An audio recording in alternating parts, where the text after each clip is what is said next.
AITAH for kicking my mom to the curb and sending her back to Japan because she can't mind her own business? I, 24F, recently got married in late September of this year to my husband, 28M. Last year, we moved in together when I got engaged. My husband bought a house in the US, while my parents live in Japan. My mom has been staying with us since the wedding because it's her first time in our home, and she wants all of us to fly back together to Japan for the winter holidays in November. My mom has always been a very controlling person throughout my life. For some background to explain her personality, she's always had high expectations of me, very hypercritical of my looks, academics, talents, and more. She forced me into ballet as a child and then essentially admonished me for not having the idealistic slender body of a ballerina. I have a narrow upper body but a curvier lower body with naturally wide hips, an anatomy that cannot be changed with any diet, but she would still try to starve me because my shape was unbecoming for a ballerina. She would not let me play in the sun or join sports. Additionally, she would not let me cut my hair, I could not hang out with friends after school. It involved extra tutoring, extracurriculars, and strict routines. If I upset her in any way, she would smack me on the palms of my hands until they were raw. Even if I had a fever and was at home from school, she would still come into my room and sit on my bed to make me study. Even when I was delirious, I had to stay conscious, participate, and provide the right answers. I had a rough upbringing, to say the least. Anyway, I've largely addressed most of these things as I've grown up and become independent of her. But a few issues persist. She is incredibly nosy and still tries to critique my life and all of my decisions. My husband is of Japanese/Korean/American descent. When she first saw a photo of him, she was swooning. However, as soon as I told her about his background, she had a problem with his race. She said such horrible things, some of which still echo in my mind today. I have a better relationship with my dad, but he is very submissive when it comes to my mom. My husband is the only person who can assert control over my mom. He is very assertive and blunt, with an intimidating aura. Unfortunately, he is the only person who can put her in her place. To find her way around this, now my mom waits until he is out of the house to confront me. Ever since she's been living here, I feel like prey in my own home. She's been snooping around the house and did a lot of it while we were gone on our honeymoon. We have a detached garage next to the house. My husband uses the main floor garage, and upstairs, he converted it into an art studio for me. My mom has gone through my studio and looked through all my journals and sketchbooks. She has gone through our closet, my clothes, personal items, jewelry, and most recently, my personal toy drawer. I basically have a drawer in our closet in which I keep all that stuff. We put a lock on it for obvious reasons. She started degrading me about it, and I was so upset that I was streaming with tears. It was only when I threatened to tell my husband that she admitted it took her several days, but she eventually found the key. When she invades my privacy, she won't admit to it, but I'll know she has seen something private of mine that she doesn't like because she will not so subtly hint at her disapproval. It shows in her behavior, attitude, and general vibe that she's displeased. Then, she pokes me over and over again to force me to play a twisted guessing game with her. It is nauseating. And painful. I know she's my mom, and I will love and take care of her no matter what. She has her good moments too, but her personality is so exhausting. I'm sure my dad is having a great time in Japan living alone while she's with us here. I feel so guilty about it, but I look forward to having space from her again. I am counting down the days. When I see other people and their closeness to their moms, I can't relate. I feel really sad about that. That's partly why I think I try so hard to bring my mom close, but her behaviors and judgments always hurt me. I wish I were stronger, but I admit lately I don't have the energy to deal with her. Tonight, she was getting physical after having too much wine, while yelling at me about my decision to take a break from work. Luckily, my husband came home early. I ran and got behind him for cover.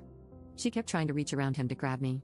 She was not listening to his calm voice, so he had to raise his voice to her, and that's when she stopped suddenly and just went to her room. When she acts like that, I feel so anxious. I was holding my partner's shirt in my fist so tightly I didn't realize my nails were digging into my skin. I left her water, ibuprofen, and a small meal at her door. I just know for about a day she is going to give me the silent treatment and start refusing to eat. My husband has given her a final warning for her behavior, or else he will send her home. Update 1.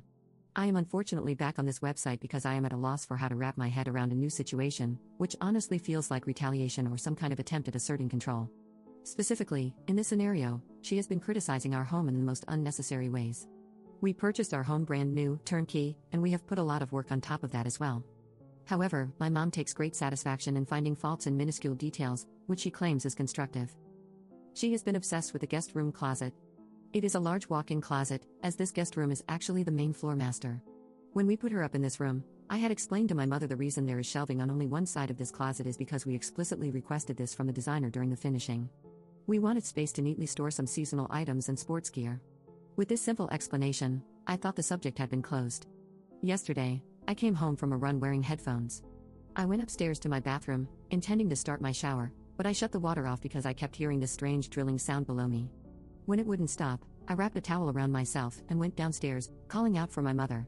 There was no response. I followed the sound and ran into two men standing around in the small foyer that connects to that guest room. They stared back, half smiling, half dumbfounded. I was so shocked, I just froze. My mom appeared behind me, which gave me another scare. I almost screamed. She said something like, "My name, oh my, put some clothes on, stupid girl," in Japanese. I was speechless, crimson, embarrassed, and I got myself out of there. I finished my shower, got dressed, by which time the men had all left. I confronted my mother. Without asking me or my husband, she found these random men online, invited them into our home, and had shelves put in. They are probably not even certified or a real company, and the shelves don't even match. I will now have to remove them and clean up the wall. I feel humiliated and disturbed at what I can only assume is a twisted power move. I have to pay for this service because my mother claims she does not have the money, but also says, "It is your house." She gave access to our home to people from Facebook or something who could have cased the place after she so graciously told them it is just the two of us women currently living here, but more often just me, as in her words, "My awful husband is frequently away." I have been having a hard time falling asleep at night because I'm worrying about getting robbed or worse. I live in a secluded area on an acreage surrounded by woods, absolutely surrounded. I can't even see my neighbors. Since my husband had warned her to keep her behavior in check, I feel like it is absolutely fair to send her back to Japan early. But I am also scared to send her because then I'll be alone. I don't have any siblings, but I have a cousin abroad who thinks I am being harsh if I send my mom packing. She is a frail woman and never travels alone. She is also my mother, no matter how horrid she can be. My husband said he will book her a first-class ticket with someone to collect her from the plane and escort her, that way she will be comfortable. He wants me to stand my ground and assures me that I'll be safe. He can monitor the home from our security system, brief me on some scenarios, things like that. A part of me wants to keep her here so I won't be alone. She and I are currently not speaking to each other, her decision, ironically. Update 2.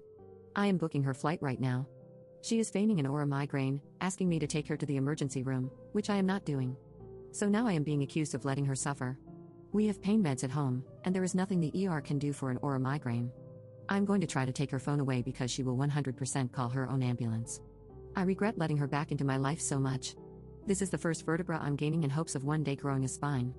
I'll probably explore my excessive guilt around this decision in therapy. In the meantime, I'll try to keep reminding myself I've done the right thing. Update 3. My mom's flight was at 2 a.m., direct with no stops.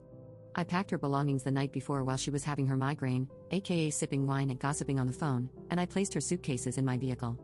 I informed her of my decision in the morning.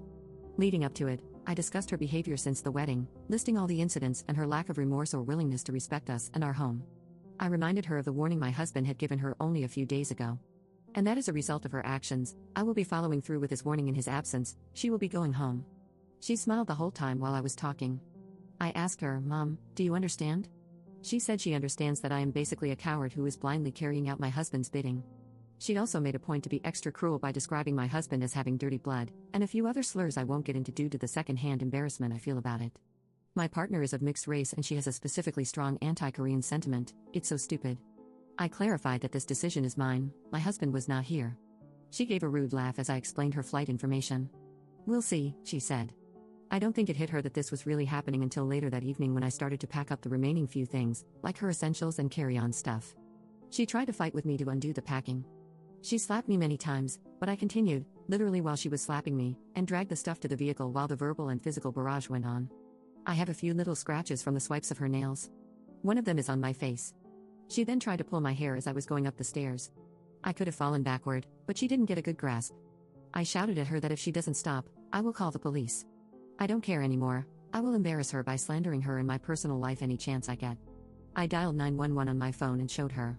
She called me an insufferable daughter and also threw in some derogatory terms, because somehow that's fitting, but she left me alone after that. I had a friend of my husband come and escort us to the airport. He's a mean-looking dude, but a totally nice person at heart, just my mom didn't know that. When he showed up, things calmed down significantly because my mom behaved in a stranger's presence, smiling curtly and everything. He drove me back after we dropped her off, it helped a lot. I tried to give her a hug at the airport, and she walked away, making a vague threat about how her demise will be on my conscience. We never hug unless it's for photos anyway, so maybe it was too much. Anyway, she's gone now, and I have an extremely bad headache today from all the stress and tension that had built up. I am not going to bother my husband because of his temperament and because he has a high-stress job. I have kept him informed, just not in detail. I'm going to try not to feel sick or guilty about what I've done. Thanks everyone from the bottom of my heart.